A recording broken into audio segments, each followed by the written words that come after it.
德叔，老奴拜见娘子。你怎么来了？娘子这是怎么了？没事，摔了一跤。欧阳呢？他没事吧？不会落榜了吧？咦，哪能呢？老奴就是回来报喜的。蒙官家经变御笔钦点，主人他如今已是金科探花了。探花？他真的中了！他真的中了！你赶紧进来，跟我讲讲他的东京的事儿。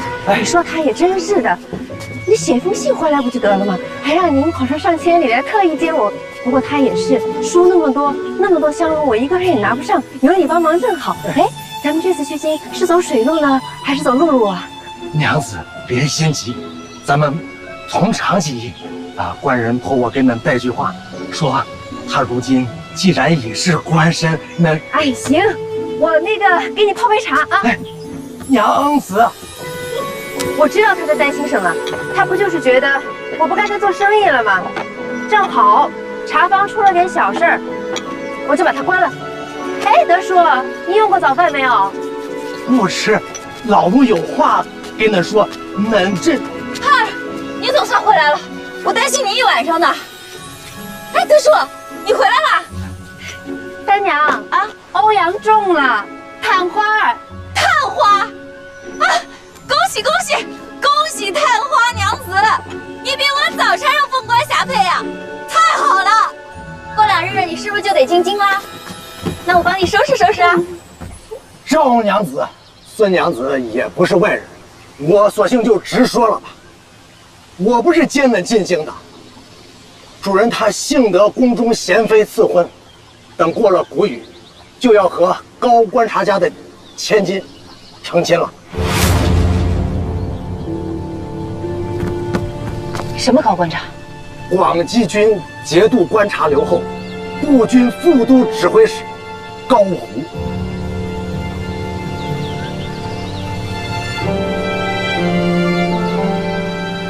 你再说一遍。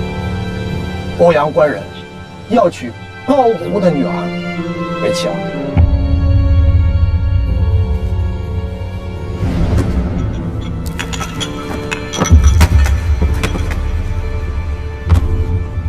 你们是想逼死盼儿吗？啊？主人说赵娘子聪慧，必能体谅她的不得已。闭嘴！就算是宫中贤妃，也没有随便主婚的道理。难道在这之前，他就没有问过欧阳是否有婚约？问是问过，可主人和赵娘子之间，一无父母之命，二无媒妁之言。你闭嘴吧！你尹章，还有我们一家3口，全都知道盼儿和欧阳定亲之事。咦，那不过是口头约定而已，没有3书6书，哪能叫婚姻？口头约定也是约定，更何况赵娘子毕竟出身不好。我呸！你出身就好，你有什么资格说这话？若是没人注意，还混得过去；可要是让贤妃知道，主人为了一个贱籍女子而拒绝了她侄女，你说谁贱啊？你们才是真的贱！我要不是看你一把年纪了，我真想把你扔进水里。不，我现在就把你扔进水里！你让我嘴贱！这会出人命！哎，别！三娘，不敢！三娘，盼儿，你醒了。就算是官家，也不会纵容外妾，夺臣妻室。我认识他的时候，已经脱籍了。我是良家子。赵娘子何必如此呢？谁不知道士农工商里面生字排最后呀？在贵人眼里，只要是做生意的，就算是活天富贵，都还是不入流。呸！负心薄幸，悔婚不娶，在你这儿还说得头头是道。盼儿，我们这就去告官。赵娘子，恁想这事闹得天下皆知，恁想人人都知道恁是官妻吗？别说了，你们知道我最在意这个是不是？可以，我认命就是。主人自是对不住恁，只能用这80两黄金表表心意。主人啊，应该还有一块同心配在那呢。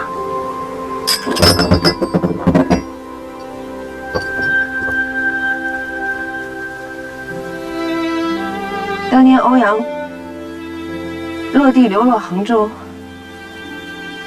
是我替他置办的田产，让他可以落下名籍，重新在两浙参事。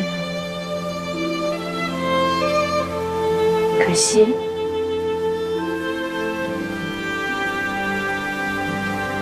，3年的深情，也比不过80两黄金。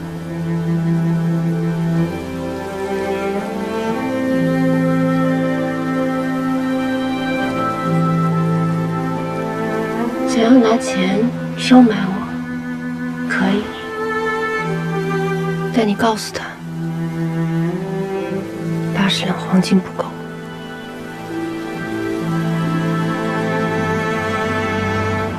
想要同心配，拿500两黄金来。500两，太多了。只要钱过2斤，我就和他一刀两断。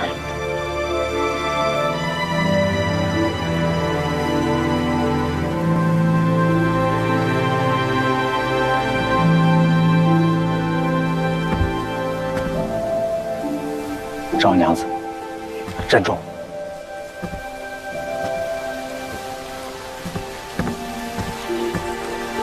汤儿，我去给你买些伤药吧。啊。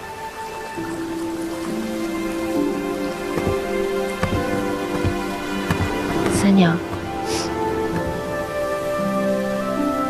把店关了。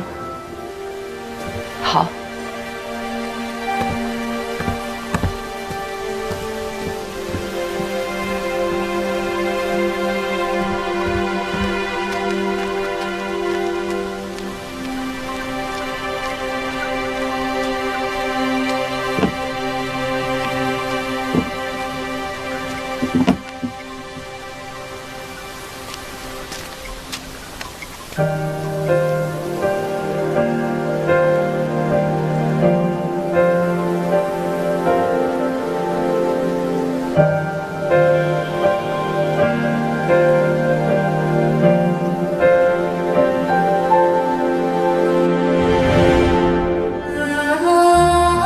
等我此番高州，我一定3书6礼，把你娶进门。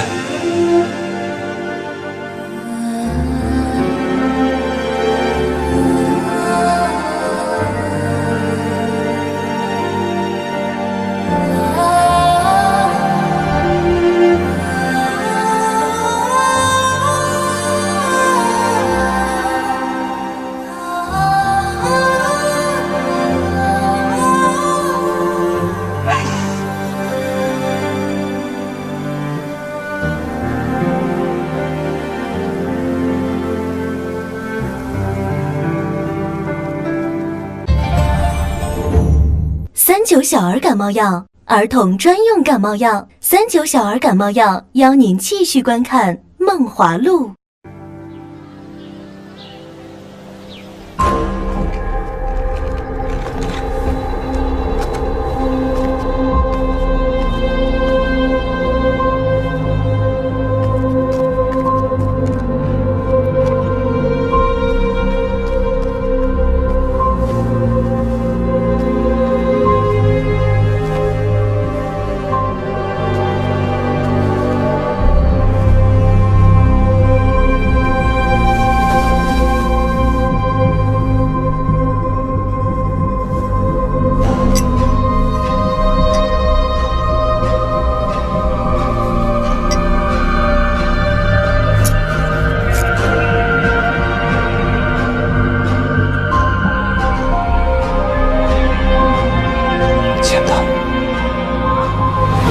他们是为儿来，需要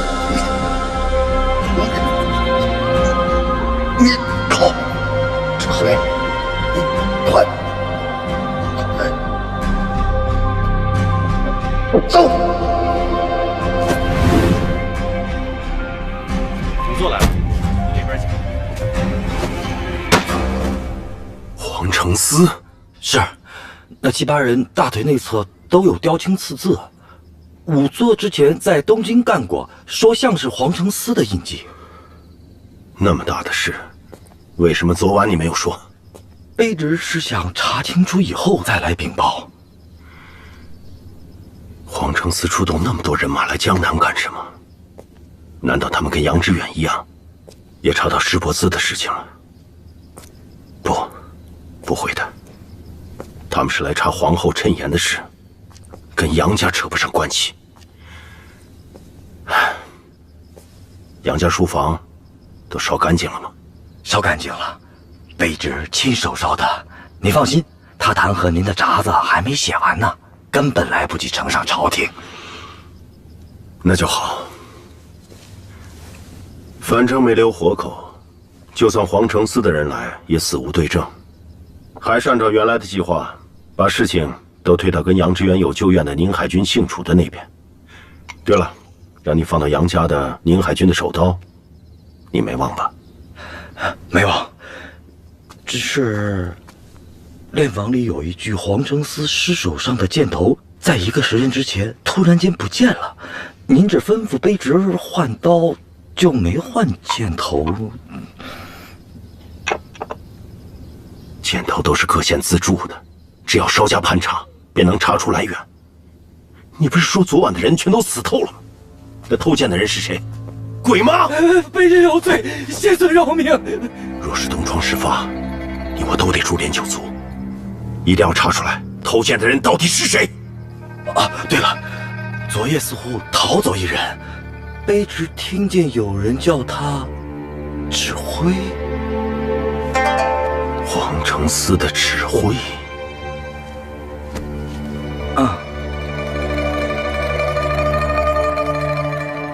才1个时辰，他肯定没有走远。传我命令，就是昨晚自有海盗闯入杨家，放火劫财，凡县内各官各少，严加盘查。是。去找人画他的画像，发海捕文书，凡有男子非本地口音者，全数拘捕，一一查验。是。还有凡有反抗者，可杀勿论。是。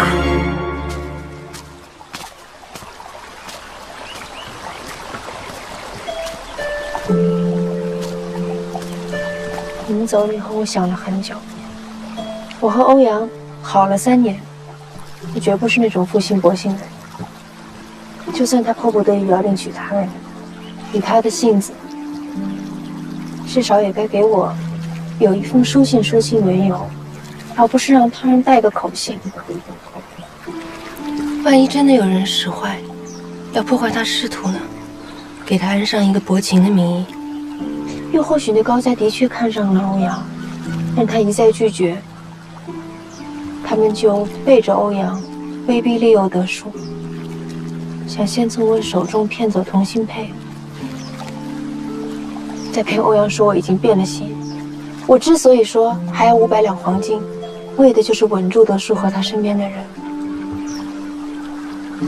反正现在生意也不做了，德叔以为我伤心欲绝，闭门不出，多半一时也不会怀疑。哦，对了，三娘，你还得帮我演个戏，每天装着去看我的样子。等他们发现不对，我人早就到了东京。他们不是说在谷雨后成亲吗？只要在这之前见到欧阳，一切就能真相大白。若贤妃主婚这事儿是真的呢？钱塘离东京上千里，你现在病成这个样子，路都走不稳，你能挺得过去吗？所以我才要坐船走，船上至少还能躺着休息，就算病死在路上，我也毫不后悔。我就是不甘心，我看男人的眼光竟然能差到这种地步。除非我见到他，别人说的话，我一个字也不信。盼儿，你去，你做什么决定我都支持你。也不知道尹章现在怎么样了。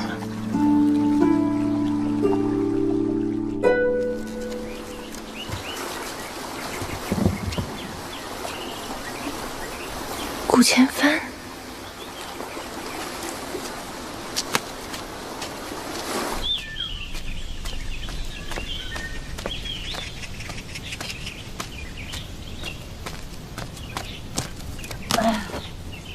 神仙在上，还请保佑小女子能够顺利尽快赶到东京，保佑小女子的夫君欧阳旭不贪富贵，变真心，也不贪图什么尽是娘子的名分，只求两情相悦，人同始终。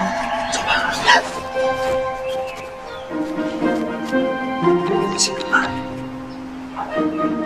你不欧阳旭，现在考试还考了个丙等，行了，还敢瞒着我？哎，行了，那丙等下面那不还有丁等的吗？那将来跟我做生意，还不是一样能够出人头地呀？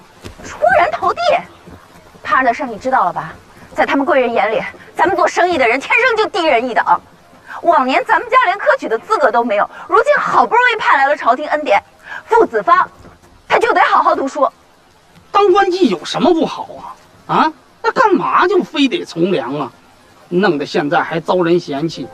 那宋引章一天的缠头钱，比我贩一个月的货挣的都多。没有嫁妆的小娘子啊，都嫁不出去。那好多家里边穷的，都愿意当2年的歌妓，先挣2年钱，再找个老实人嫁了。有理。你给我闭嘴！这司机跟不能随便赎身的官妓能一样吗？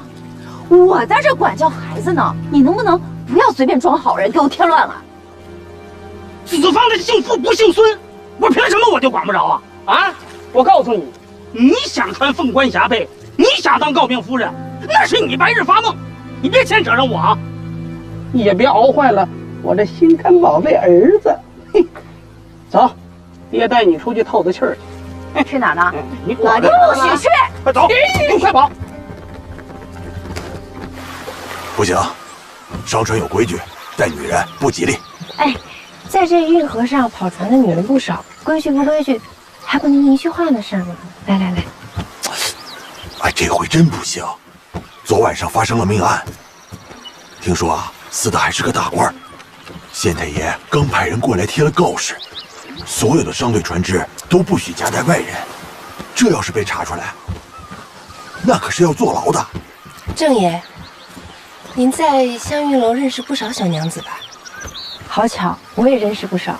听说有人上个月赌钱输了200贯，也不知道小娘子知不知道？这个家呀，我是实在待不下去了。你娘啊，明明是个杀猪匠的女儿，她非拿自己当孟母。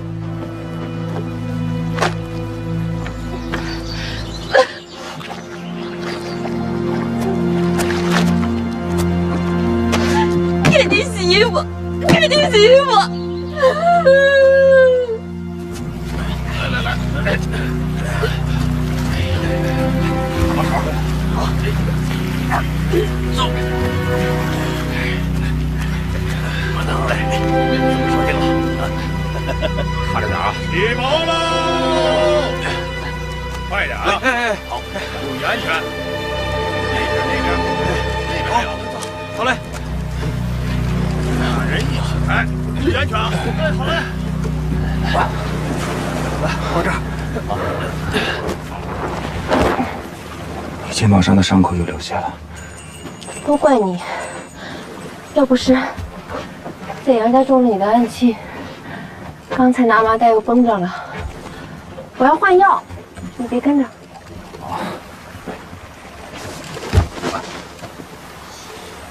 净缠脱壳、瞒天过海的本事，你倒是挺熟练的。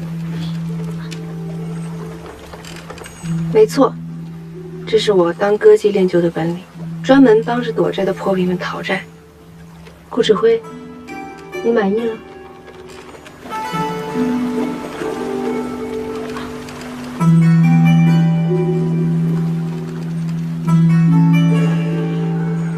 既然做过歌妓，还敢想做金氏娘子了，哪个士大夫敢娶你？对不起啊，我一时失言。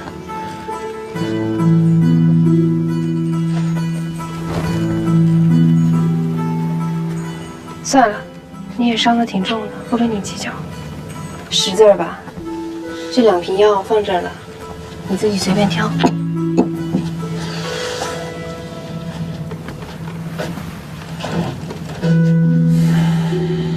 怎么，只许你戳我肺管子，就不能让我暗戳戳的损你是吧？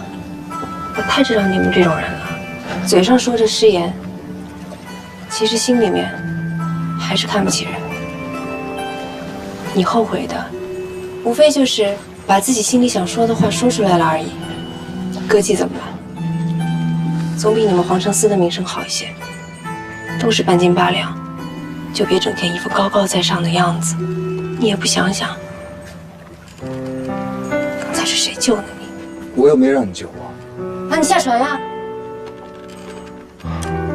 我们就此休战吧，好吧，别吵了。行。这船是去东京的，拿的是仓司发的茶饮，盘查的人少。这是后舱，船上的人一般不会过来，门上有风铃，如果有人硬闯，风铃会响。你愿意在哪儿下船，随便。我怎么也得到秀州吧。以后咱们就以这麻袋为界，你左我右，互不相干。小心！什么你左我右？这船舱都是我租的。哎呀！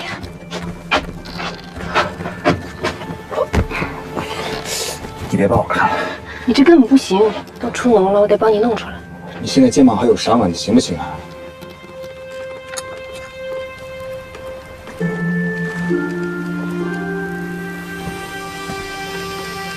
忍着点儿。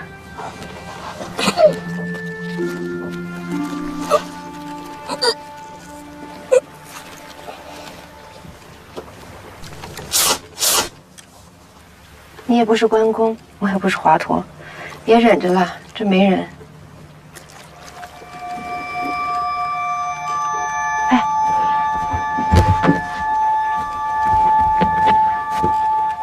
不先问。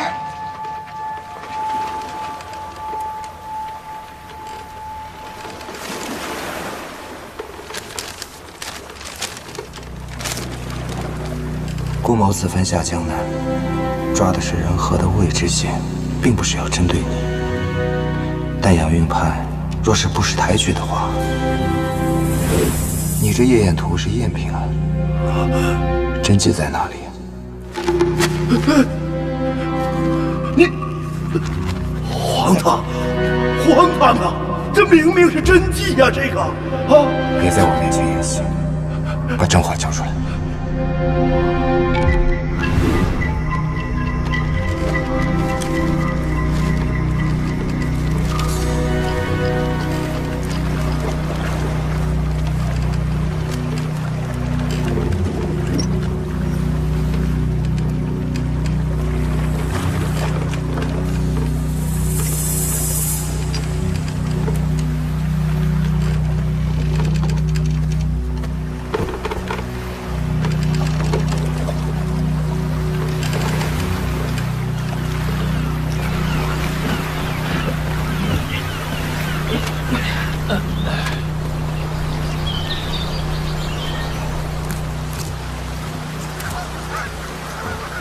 哎，三娘啊，你怎么没陪孩子上祠堂啊？祠堂啊，过继这么大的事儿，你个当娘的都不过去看看？过继？是啊，谁过继啊？还能有谁？你们家子芳啊！哎，今愿将我子傅子芳过于族勋傅新才门下，祭祀成飘。立居人远自房傅新贵，山自房傅新才寡妻曹氏。三娘，不是三娘啊，三娘，你听我说，你这不是曹氏，咱们平常不熟，但也无冤无仇的。你为什么抢我儿子？三娘，你先过来，你过来。奴什么都不懂，只知道相公走了，偌大的家产无人执掌，自然得在同宗的晚辈里立个嗣子。我呸！傅兴才和我们家隔了好几房。再说了，这天底下也没有把独养儿子过继给别人的道理。傅子芳是我辛辛苦苦一手教养大的，有人眼红，想横插一手，摘现成的果子吃，做梦！哎呀，这孩子他娘啊！三娘啊，三娘，你这是干嘛？不是组长，你看这我走吧！哎呀，三娘啊，三娘，你看啊！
去床上睡吧。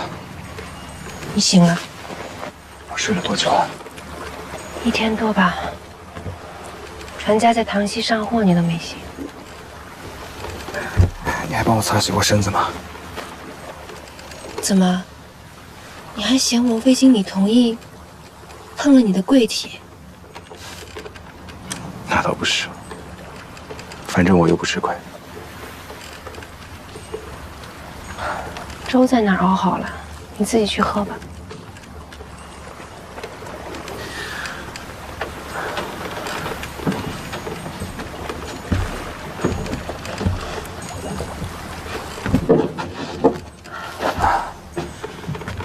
我在里面放了泻药啊。看来你的病是真的好了，不发烧也不咳嗽，还有力气下药了。那你要有空的话，把我鞋子刷了。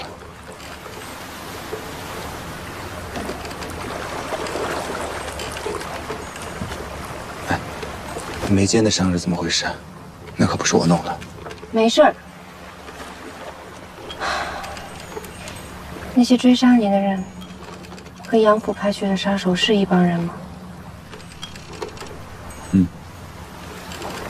那你为什么一定想找夜宴图？而且为什么一看到夜宴图你就知道是假的？不想死的话，就别管那么多。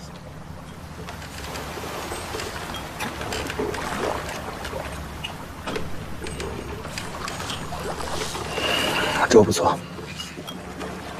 给钱？没钱。你来。吝啬。阴险。刻薄。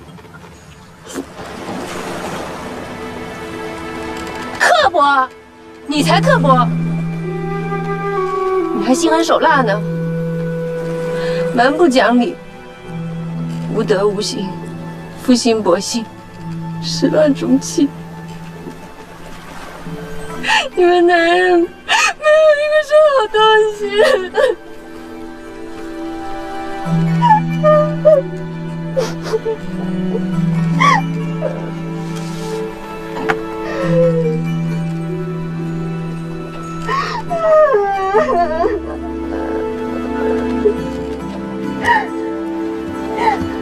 这些话，应该都是你想对他说的吧？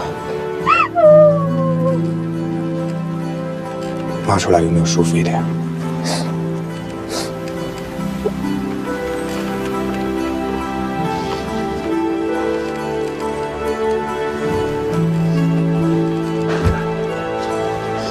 谢谢。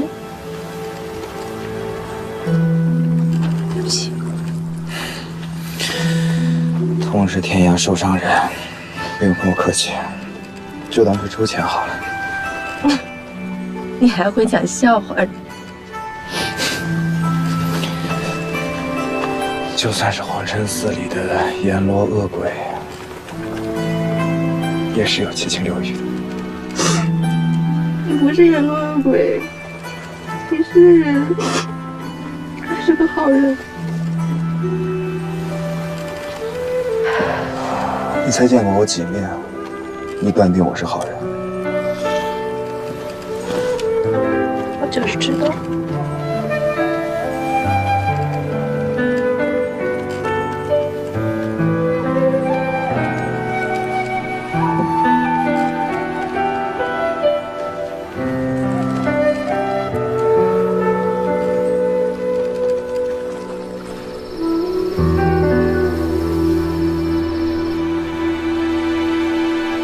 你就是不愿意承认自己被人抛弃的事实，对吗？赵盼儿，你为人骄傲自信，即使不幸没入贱籍，也从未自轻自贱。但是，男女之间，如果遇到了无法确定的变故，那么结局往往是最坏的那一种。你成亲了吗？有相好的小娘子吗？什么都没有。怎么说的头头是道？我还是相信自己的眼光。欧阳旭不是那种人。那你昨天为什么要骂他负心薄幸？说明在你内心深处，你还是不信任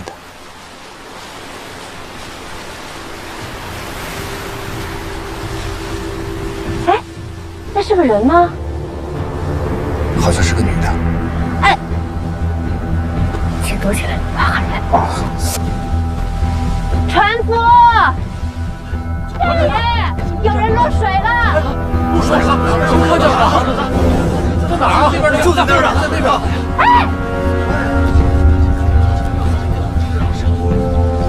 三娘，那有人！三娘，那是我朋友，快帮我去救救他！已经是死人了。对呀。冷静啊！冷静啊！这是我朋友，不能过去。船夫，少爷，有人落水了！落水了！你们看见了吗？在哪儿啊？那边，在那边，就在那儿。怎么了？怎么了？三娘，那有人！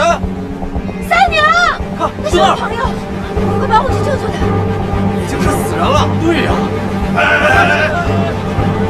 不行，没有这是我朋友。别动，一会儿你不能过去。对呀，小心点儿，危险，慢点啊！没事，小心点啊！郭先生回来！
来，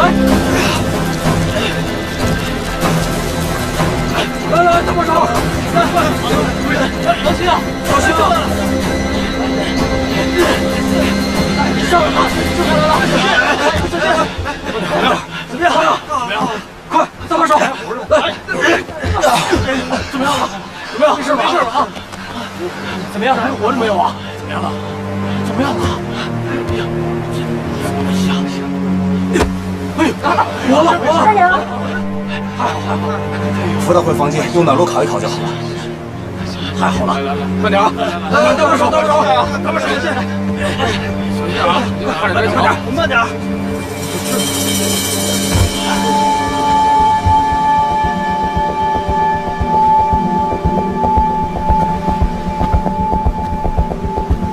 船老大已经发现我了，我得找靠近岸的地方跳船。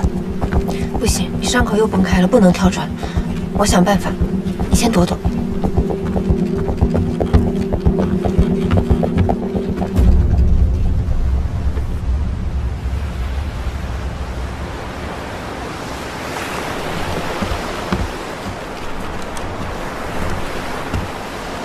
郑爷，我想着来谢你，你干嘛老躲着我呀？赵娘子，咱们明人不说暗话。您那位朋友到底什么来历啊？官府的告示想必你也看了，这年龄、相貌、口音、武功都对得上。哎呦，我们跑船的，也不指望着应了悬赏去发财，只盼着别落个窝藏的罪名啊！什么来历你别问，总之他不是什么盗贼。你要是想报官，这辈子就别想在这河上再跑生意。哎呀，赵娘子说句狠话就想吓唬我，想我赵老三能做到今天的位置，也不是个胆小的吧？等等，你要是想知道，我就告诉你。他姓萧名凡，是史相萧相公家大公子，来钱塘游历之时拥有了白首之约。只是彭城郡王有个远方侄子看中了我，硬要纳我为妾，我们这才偷跑了出来。哎，我索性就把话给你挑明了吧。反正我肚子里现在已经有了樊郎的骨肉，他们伤了樊郎，又差点害死我的丫头三娘，也不差我们娘俩这2条命。我说那位相公怎么那么一身好本事，原来是位衙内。哎，小人什么都没看见。我保证，这艘船上所有的人，没一个敢多嘴的。多备些清粥小菜来，樊郎这几天胃口不好。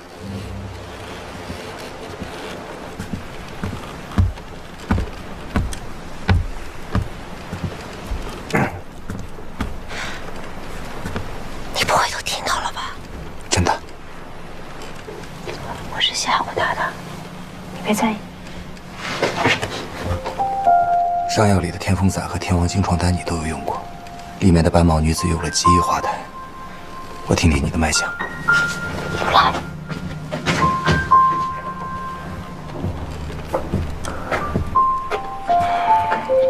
我不是刻意要消遣你啊，那2味药孕妇真的不能吃。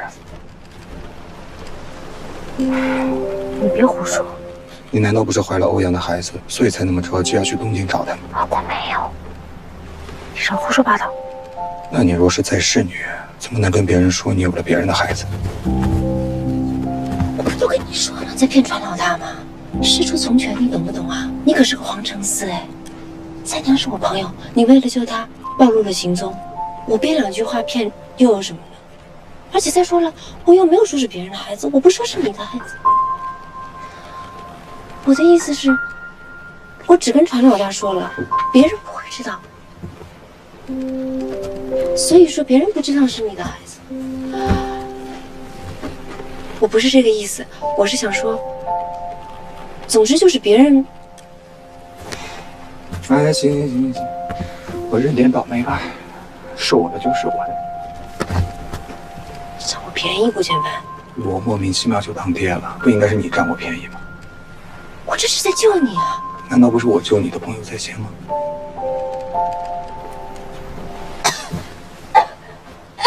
三娘，你醒了？盼儿，我在哪儿啊？吓死我了！你出什么事儿了？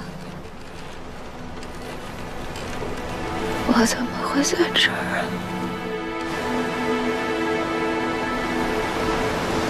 盼儿，傅新贵，他把我休了。子方也不要我这个娘，我连夜赶了马车，想回德清娘家。回到村子里一看，娘家的房子早就塌了。我觉得自己什么都没有了，我就跳了河。傅新贵他骗我说把子方过继出去是做个幌子，我就信以为真了。没想到被我撞破了他和陶氏的私情，这对奸夫淫妇，要么好了，至少有大半年了，要么还打死都不承认。傅新贵还说嫉妒、蛮横、不敬夫主，重伤妯娌，当场就给我写了休书。我当然不从啊。那个陶氏给了族长好处，他们就硬逼着我按手印。后来子方他也跳出来了，他就说他爹跟陶氏绝对是清白的，说陶氏待他极好，我不好，说我平日里只会打骂他们父子，逼他用功读书，说我不是个好娘亲。他说他恨我，他宁愿认陶氏当娘，他也不要我。我难产了2日才生下来的儿子。我穷的时候，我宁愿自己厄运过去，我也不能断了他一口粮的儿子。他说他不要我，他说他不要我。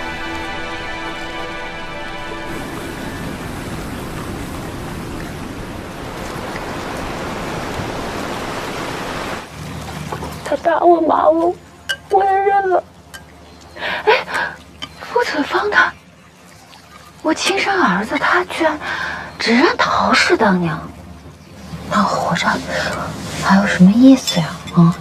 怎么没意思呀？你叫孙三娘，又不只是叫傅子方的娘。你为人仗义和善，做的一手好果子、好菜、好汤水，街坊邻居们都知道你贤惠善良、乐善好施。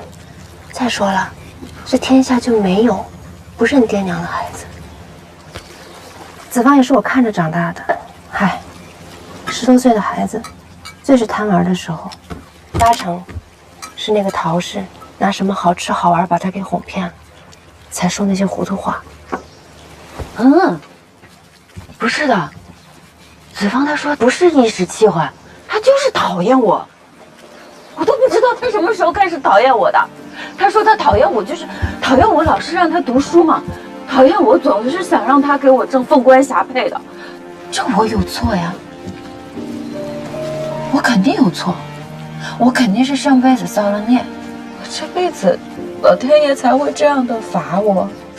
那个傅新贵哦，他娶我的时候穷的连聘礼钱都给不起，是我天天替人杀猪，一没钱的同情人给他攒，我攒了2年我才凑够了1贯，这1贯钱我全拿给他，去当做生意的本钱了。他现在富贵了嘛，他就翻脸无期忘恩负义，他忘了我2年给人杀猪是怎么过的吗？我当初为什么嫁给他呀？给他生了一个这样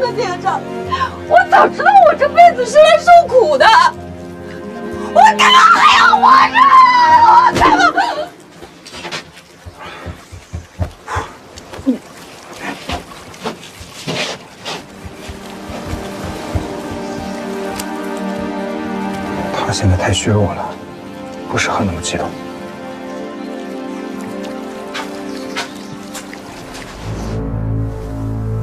这份送到刘通判那儿，这份送到查司。秀州的这份，你务必得亲自送到，然后就守在那儿。一旦王知州他们抓到那黄承思指挥，就立马把他押解回来。是，卑职马上去办。只是，王知州他真的敢得罪黄承思吗？有钱能使鬼推磨，这些年他没少收受我的好处，这会儿必定得全力相帮。我就不信，整个江南掌事官员一起出手，那只猴子能逃出五指山。仙尊，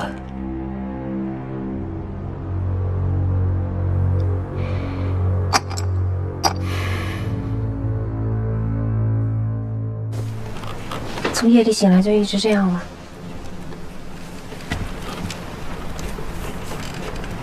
脉象很平稳，不像是有暗伤，倒像是大悲大喜之后的骤然失魂之症，得尽快找大夫，不然就算活下来，也多半是痴呆。那我找陈老大，让他靠岸，带他下船。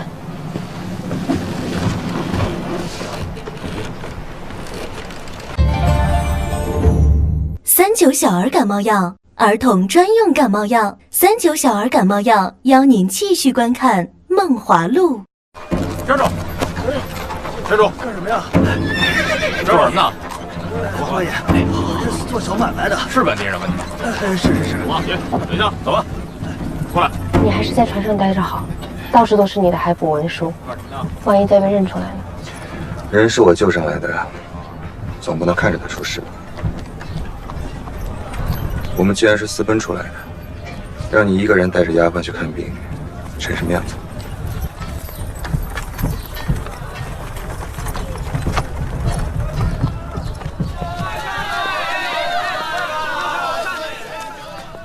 大悲所致的离魂症，心脾两虚，自然心无所依，身无所归。老夫这就为他施针，至少能让他先把药汤喝下。有劳。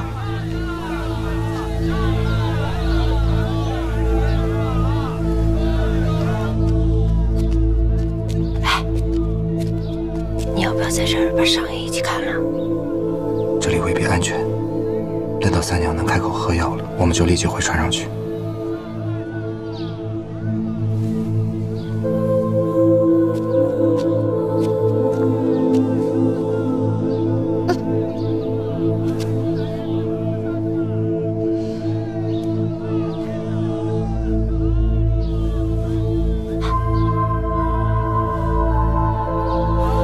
现在有什么需要注意的吗？2件事，第一，此方中本来应用犀牛角，但此物太过名贵，我这里也没有。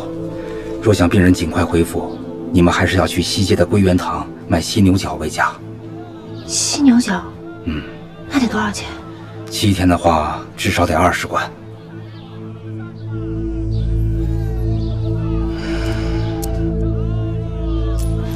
那第2件事呢？此病随即受风移动，你们离开此处最好赶紧寻个客栈住下，至少得把这7天的药用完。7天？可我们着急赶路呢。那这位娘子是生是死，可就不好说了。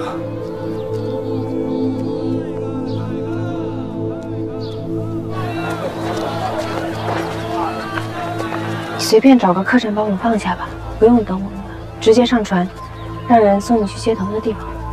要是在顾玉泉赶不到东京，你就不担心欧阳学成了道家女婿，舍得吗？舍不得有什么用？还是三娘的命要紧。大夫说要静养7天了。还啰嗦什么？上车。就是他们，在那儿，马车追！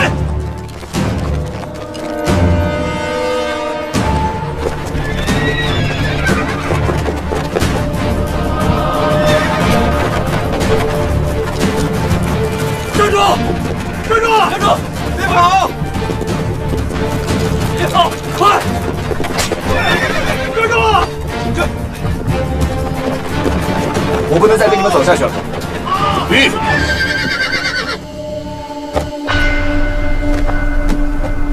你跟三娘先走。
顾千帆，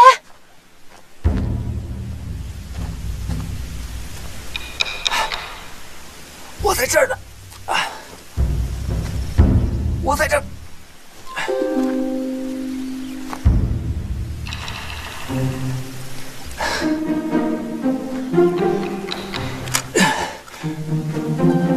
手给我。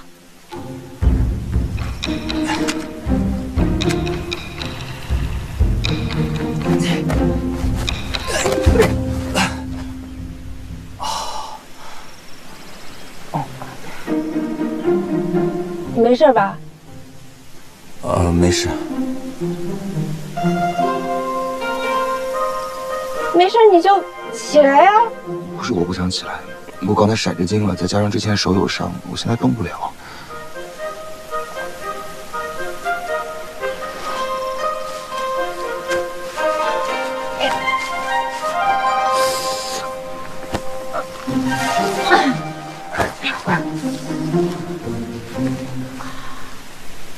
哎，你为什么要回来找我？你只说让我先走，又没说在哪儿会合，我当然回来找你了。你傻呀，万一跟官兵碰个正着，不是白跑一场？你才傻呢！就你现在这一副弱柳扶风的样子，我不回来救你，你早死了。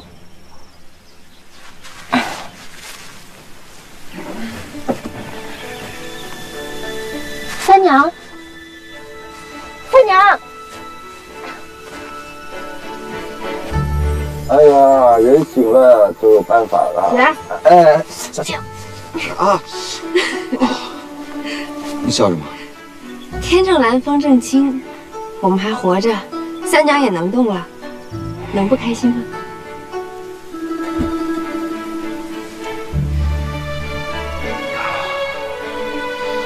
那接下去我们怎么办？回去。你没听说过崩下黑？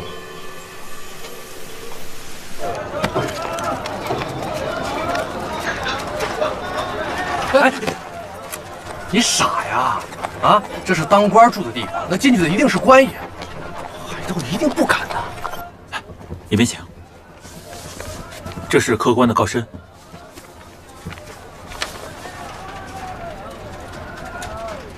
小人丁忧届满，回京候选，还望你安排一间房舍，供驾此休息。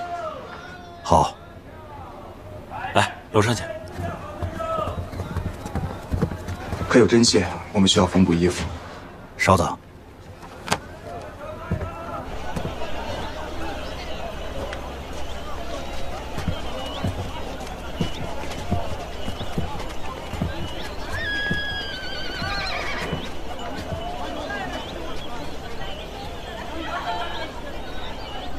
那张告生文书做的可真像，是不是皇城司每个人都有几张？顾千帆也不是你这面吧？你怎么知道很像呢？你还见过别的吗？见过啊，我小时候。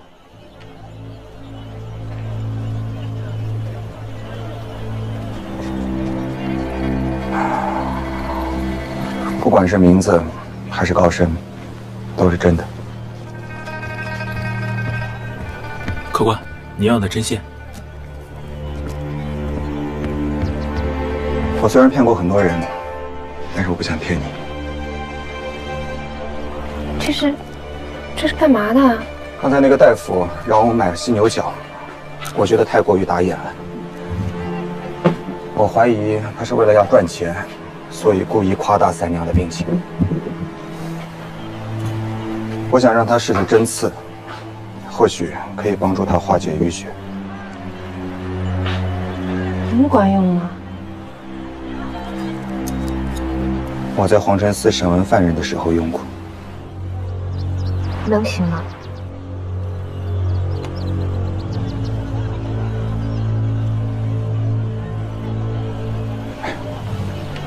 你别在这待着了，我怕你看了以后又不忍心。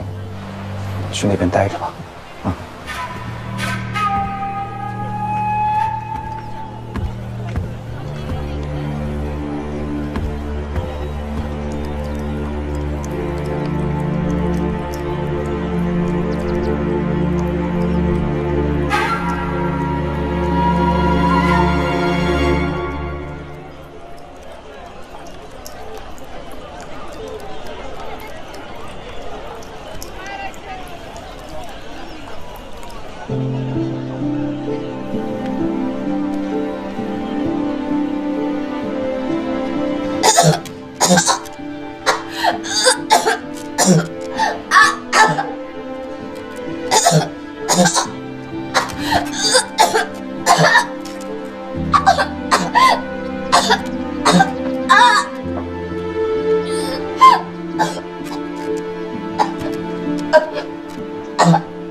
他已经醒了。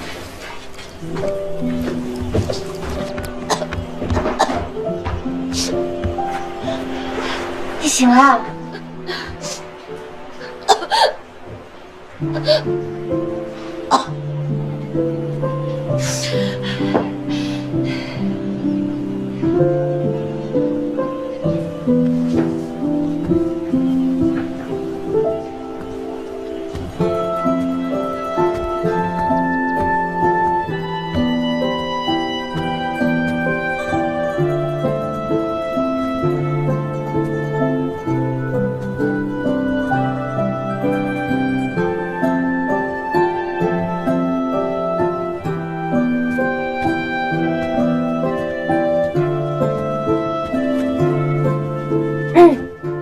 谢谢你了啊，辛苦你。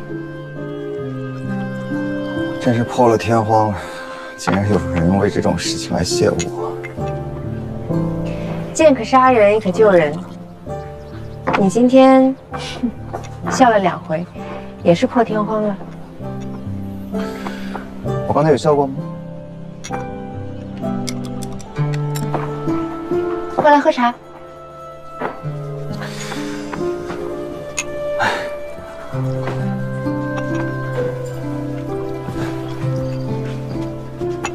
敢对我这个皇城司指挥使无礼啊！小心我严刑伺候你。严刑就严刑，又不是第一回了，还怕你不成？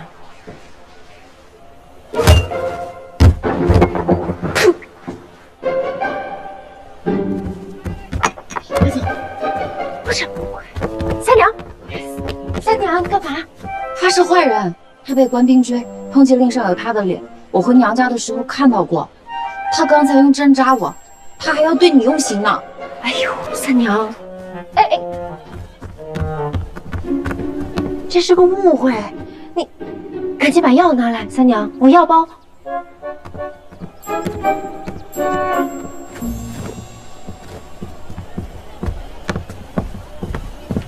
给我。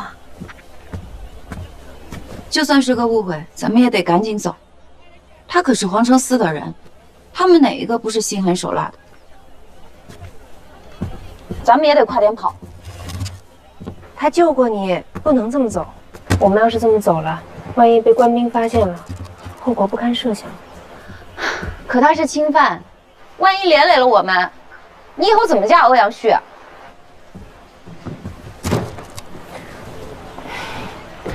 管他是什么侵犯，什么皇城司，我现在就当他是我朋友。他虽然不说，但是我心里知道。你看这么多官兵追他，你就知道杨府命案背后的势力不简单。他既然能够甘冒风险，应承我去查出真相，我们就不能弃他不管。可他当初刚见你的时候对你那么坏，你能相信他吗？你信我吗？我当然相信你。那我信他。我不跟你说了，反正你向来都比我聪明，我听你的就是。你现在既然醒了，就慢慢振作起来。被傅新贵骗了10年，总比被他骗一辈子好吧？有些人就是表里不一。你看那个郑清田郑知县，要是不出杨府命案，我还以为他是个好人呢。你再看看顾千帆，一开始我恨死他，可这几天我发现，我真觉得他是个好人。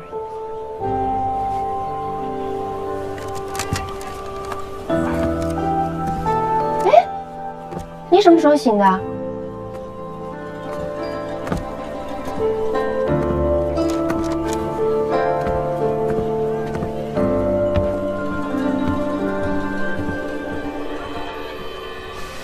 对不起啊，三娘。哎，算了，我怎么会跟一个病人计较呢？哎，对了，你什么时候开始怀疑郑清田的？你说伤你的是宁海军的都头。可刚才追杀我们的，分明就是秀州兵马都监属下副策的人。两边的人自吴越国时就互看不顺眼，怎么会轻易帮忙？我就想到了下还不文书的钱塘县令，他一口咬定你是个海盗，这就很奇怪了。再加上你说的灯下黑，一个钱塘县令怎么可能把手伸到秀州来呢？杨运判身为6品。他们说杀就杀，谁知道背后有多大利益？你知道为什么敢用真名住店吗？因为我还在怀疑一件事。刚才我已经把我的行踪用飞鸽传给了离这里最近的皇城寺驻点，我倒要看看接下来会发生点什么。咱们得换个住处。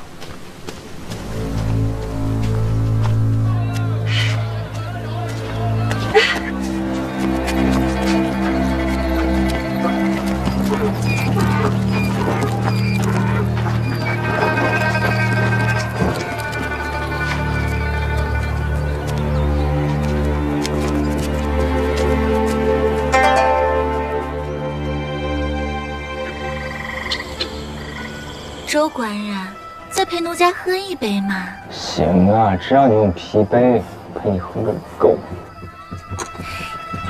来。哟，这不是周大官人吗？徐老板，哟，您坐，您坐。这小娘子不错。